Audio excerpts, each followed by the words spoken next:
Hey folks, today we're going to take a look at a game that is currently seeking funding on Kickstarter. That game is called Invisible, and it's from Corona Games. Now, if you like what you see throughout the rest of this preview video, I'm going to encourage you to go to the official Kickstarter project page. To do that, follow the link in the top corner of your screen or down in the description section underneath this video.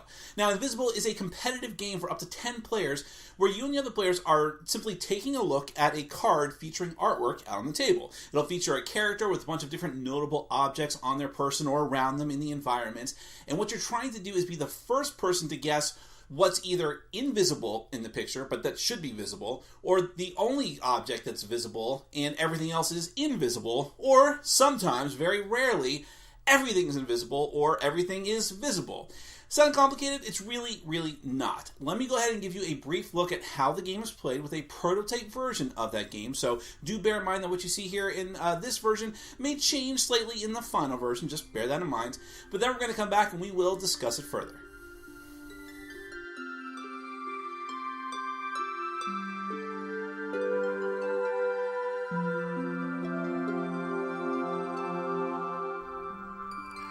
Invisible is a competitive visual deduction game for 2 to 10 players. Each player will be inspecting the artwork on a card, trying to find either an object that is invisible to the eye, or the one object that is not invisible, and on rare occasions identifying when everything is invisible and everything is not. Correct guesses will get you points, and whoever has the most points at the end of the game is the winner. The focal points of the game are character cards. You'll mix decks of 2 different characters together. You may note here that every card for each character is slightly different. Either one object is missing, that is invisible, or only one object that should be there is actually visible. There's also one card for each character that has every object visible and one that has every object invisible. In the future, you'll be able to add even more different characters to the mix to add variety.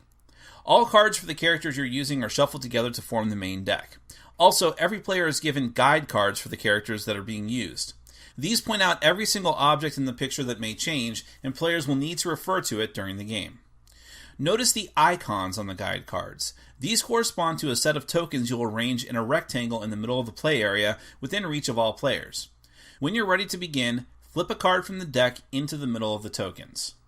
Every player must now immediately scan the flipped card as quickly as possible, comparing it to the original image on their guide cards. As soon as a player believes they know what's missing or what's not missing, they must immediately tap a token corresponding to that. If they can be the first to do so, they take the card as a point for the end of the game. For an example of how this works, in this image, a player notices that the bottle is the only object that's invisible, so they immediately tap the bottle token. Saying what's missing is not enough. You must be the first to tap the token, and if you're wrong, you forfeit your ability to guess for the rest of the turn. As another example, for this card, a player notices that all objects are invisible except for the character's satchel, so they immediately tap the satchel. On very rare occasions, either every notable object in the image is invisible, or every notable object in the image is visible. In either of these cases, as soon as a player notices, they must tap the special eye icon, and then can take the card as a point as normal. The game continues like this until the deck runs out, and then players compare their acquired points to see who has the most. That player is the winner. As an alternative variant, you can play by burning the deck, so to speak. At the start of the game, one card is flipped into the play area, but the rest of the deck is dealt out evenly to all players, face down. Every time one of the cards is correctly guessed by a player, the card is discarded and does not go to a player. Instead, the player who correctly tapped gets to take one of the cards from his face-down pile and flip it into the play area as the new card for the round. The winner of the game is whoever can burn through their whole pile first. However you choose to play, that is invisible.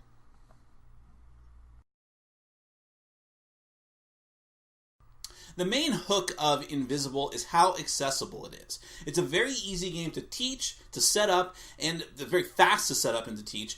And to get it going, it doesn't take very long. This isn't a game that you're going to have to spend hours and hours to play just a single session. Even if you use 2 characters, you can use 1 if you just want a really, really quick game.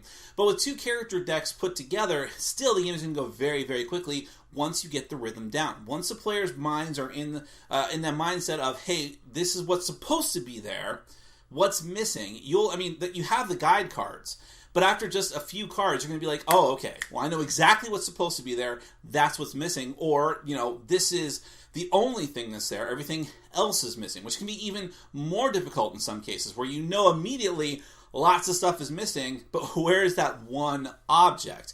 Because it is complicated artwork. There's a lot of complex artwork. There's a lot of different stuff on the card. But again, once you do a few cards, once everyone's got that rhythm down, it becomes much more accessible, and then you're just flying through them. Boom, new card, tap, blah, blah, blah. And, there's that frantic rush where multiple people might find out at the same time, oh, that's what the key is. That's what's either invisible or what's not visible. Then everyone rushes for that one token, but it's only the first one that counts. So even though, yes, it's just a game of looking at cards, there is that frantic, visceral rush every round of the game. The fact that it is, I mentioned it's really easy and quick to set up, that also means there's a lot of expansion potential, and there actually probably will be some during the course of the Kickstarter campaign as well. I showed you some few sample cards that there were for future possible expansions, because really it's just you need another image that can match what's the tokens are, which is easy. I mean, you can make really nice artwork for all of these different things, and therefore you have variety and mix different character card decks together just to give you just a wide variety of things, so everything feels new. There's also, as I mentioned, the variant of how you can burn through the decks by spreading it all out to everyone to get rid of them, as opposed to just collecting one card after another. Again, just a very easy and fast way to alter the game and keep things fresh. So I think with that in mind, high quality artwork and the fact that so many people can play this, it's very casual gamers can play it, and even hardcore gamers, so to speak, would want to have a game like this to have between playing other games that require tons more setup and complex putting out pieces and things like that. This is that type of game. It can be a filler game, it can be more than a filler game, depending on how you want to adjust it. So that is Invisible. If you are interested in it, or someone who would love this game as a gift, don't take my word for it. Go to the official Kickstarter project page. You can do that by following the link at the top corner of your screen, as well as down in the description section underneath this video. Those links will take you to the page, and hopefully you will consider backing the project. That was Invisible from Corona Games. Thank you so much for watching, and as always, for supporting our sponsors. Take care.